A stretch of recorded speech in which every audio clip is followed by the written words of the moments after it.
Hello everyone and welcome to Battle of the Beasts episode number 17. In this battle we've got Mortaxe the Skeleton Warrior with his second battle of the series and towards the end of the round again. Not the yet last one but near the end again. Maybe he'll be the last one next round or maybe he'll be first. I don't know, depends. I normally try and order the rounds in order of least interesting to the most interesting, in my opinion. So yeah. So next one should be interesting. And so yeah, I should have said both competitors before I went on that tangent. But yeah, we got Mortaxe the Skeleton Warrior versus Scalamanx the Fiery Fury. Scalamanx's first battle was this one. It's this one, so hopefully it doesn't end too bad for him. So, a little bit of what I'm gonna say. I don't even know what I'm gonna say. So the battle here, I'm actually going to. Now the location, I'm actually going to say is going to be in King Hugo's palace. So not in palace, but like the courtyard area. So surrounded by houses, innocent little villages, and obviously the castle. Now you understand why I chose that later, but that's if you get the reference towards the end of it. So this is one of the few battles where I have a good idea on how it's going to end. So unfortunately this may not be like as random as others are, but the fight isn't planned. The ending is kind of planned, though.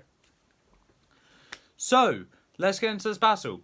So as I said, in King Hugo's palace, Mortaxe, being the new guard of Avantia, is just wandering around the city, making sure everything's in order. All the citizens are just staring up at him in fear, shock, or any word you could think of where people would just be frozen. Suddenly, a rumbling. Mortaxe feels a little rumbling coming from his feet. He looks into the distance and sees earth-like chunks just creating an upside-down U shape coming towards him. And let's say 20 foot away from...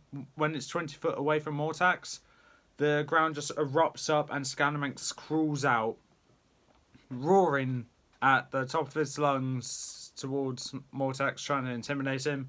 Mortaxe just stood there unmoving and braces himself ready to defend the city, even though there's a giant gaping hole there. But I think Avantia needs a well, maybe a little pond. Yeah, a duck pond sounds nice. Okay, moving on. That was the most random thing I've ever said. Okay. And I said a lot of random stuff on this channel. Okay, they lock eyes to each other and they charge towards each other immediately. Scalamanx on all 4 feet.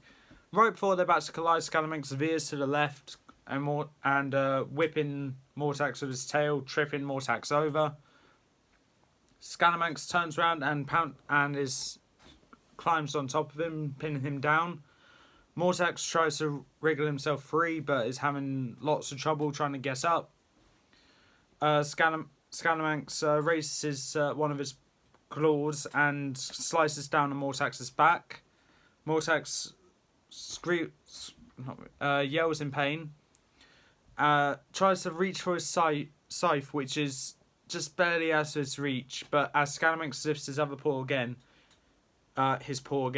he realises he can stretch his arm out a bit further and literally reach across. So he calls on all the strength in his body already and reaches for his scythe, which he does. Turns it round to where the blade is pointing towards the sky and brings his arm back to where... basically like that. But he doesn't bring it all the way, otherwise he would have stabbed himself. But he does that to where it stabs Scalamanx in the shoulder, where Scalamanx crawls off Mortaxe in pain, giving Mortaxe time to get up and swing his scythe, going towards the side of Mortaxe's jaw, but just barely missing. Because Scalamanx moved back just in time. Scalamanx whips his tail to try and catch hold of Mortax's scythe, whilst Mortax swings his scythe again. And the collision, nothing interesting happens because Mortax missed Scalamanx's tail with the blade, but hits it with the tail, which Scalamanx wraps his tail around and just pulls out of Mortax's grip. And then after swinging it around in his tail a few times, throws it right towards Mortax, so the whole thing's spinning toward him. Mortax hits the deck as quick as he can, and as soon as it flies above him, he gets back up, turns around to see the chaos that's unfolded from the scythe being swung, and a few houses have been destroyed, a well that was right behind Mortax, conveniently, and a few other stuff have been destroyed from the scythe. Mortax runs to go and grab it, but Scalamanx is a lot faster and slithers or crawls his way towards that scythe again, and does the same thing going towards Mortax. And this time Mortax hits the deck, but raises his arm just in time to catch the scythe, preventing it from destroying any houses behind Mortax, which is kind of, thinking about it, not the best idea for it to be in a city, because Mortax is protecting the city, even though he is an evil beast. Whatever, this is a random series. Anything that I say is unfortunately now part of this world. This is an alternate dimension where Mortax is good. But, moving on. Scalamanx, realising that Mortax now has his weapon, he decides to have a really good idea. He wraps his tail around a nearby market stall and chucks it towards Mortax. Mortax is quick and uses his scythe to just slice it open, causing it to break and not hit him at all. But however, whilst Mortax was occupied with the market stall, Scalamanx is gone from sight, leaving a giant gaping hole where he left. Where he just was. Mortax then gets the idea to take the roof of a nearby house and dip it into a nearby pond and just pour it down the hole to, you know how some predators, well, you know how a forest fire smokes out animals that live in burrows. It's like that, but with water. That's what Mortax is doing to Scalamanx, because fire. So Scalamanx is digging his way out through a hole, digging his burrow to try and get away from the water. He leads up to his other hole to where he pops out to start the battle. However, Mortax saw that coming, and after two roofs full of water going into the hole, Mortax is already waiting to greet Scalamanx at that second hole, to where he slices the scythe down, slicing off one of Scalamanx's paws. And Scalamanx howls in pain, realising he can't go back though because of the water and he has to move quickly. He scurries out of the hole, moving away as quick as he can, limping a bit. And because he's a lizard, they do have the ability, like I don't think they can regrow limbs. But the limbs still remain full of life for a lot longer than, let's say, my hand would if it got chopped off. So what Scalamanx's new plan is that whilst he's scurrying away, he wraps his tail around Mortax's leg and pulls as hard as he can, pulling Mortax into the pit where Scalamanx's leftover hand is, or paw is, to where Scalamanx's paw gets on top of Mortax and starts scratching and stabbing with its claws. Mortax, not really feeling the pain because of his armour, picks up the paw and chucks it over the wall of Avantia, where it lands in a little lake in a little pond outside of the city walls. Actually, no, it lands in the moat.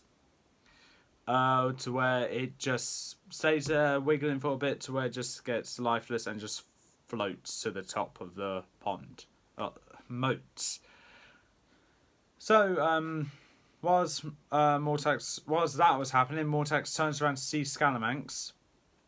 They both glare at each other, and whilst Mortaxe is getting out of the pit, Scalamanx is charging towards Mortaxe, where Scalamanx hits Mortaxe square into the chest, and Scalamanx is just pushing Mortaxe through a bunch of houses into the wall, pushing him against the wall but not breaking it, just scraping him along the sides of it. And then Scalamanx wraps his tail around Mortaxe's chest, and with all his might just throws Mortaxe into the walls of King Hugo's palace. Now, you thought the landlord for the combat arena is going to be feeling the dents in his wallet. This is a bigger dent. These are people's houses and the palace as well. Leaving a gaping hole into the palace, destroying probably the front door and a couple of walls as well. Mortaxe gets back up, a bit winded, and side note, if you're wondering why Mortaxe is being thrown around as easily as he is, that has to do with the amount of beasts that's actually dead.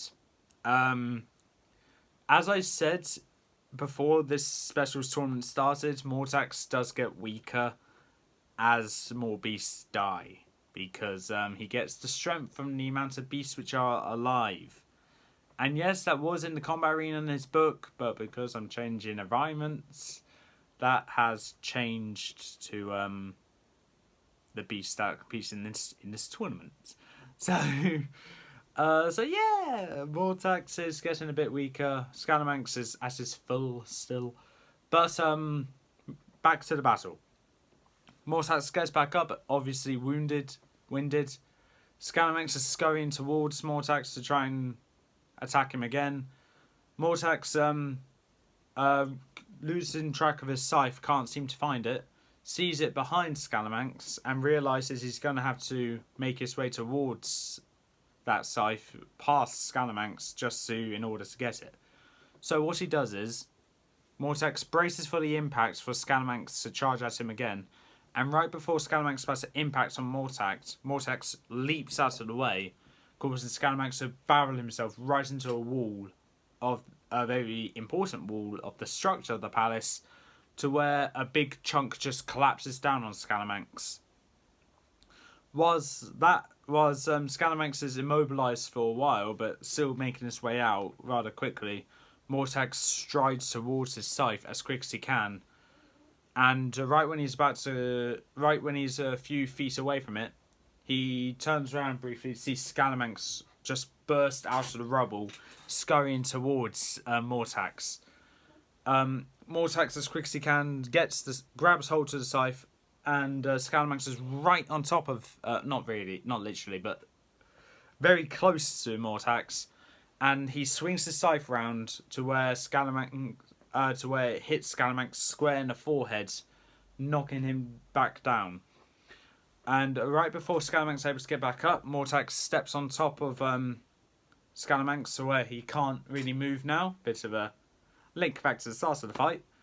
And Mortaxe, now this does get a bit weird, but trust me on this, uses his thoughts and sends it to Scalamanx. And let's say the red jewel is...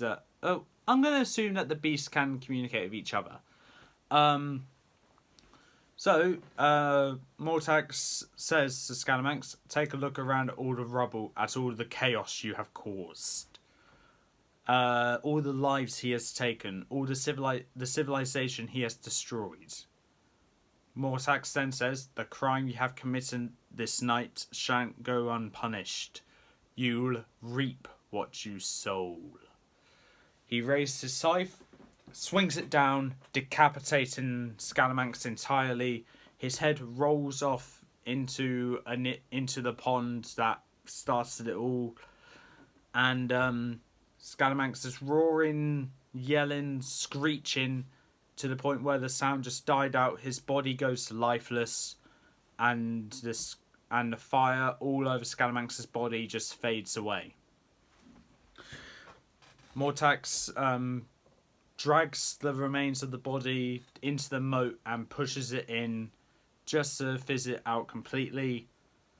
And with that being said, Mortaxe has won this battle. Scalamanx has lost. This was now unfortunately not very exciting because I already had a plan for how this was going to end. And the thoughts and the last line that Mortaxe said to Scalamanx was a reference to a TV show which I watch and I absolutely love. And it's actually another link to the episode, Ghost Types.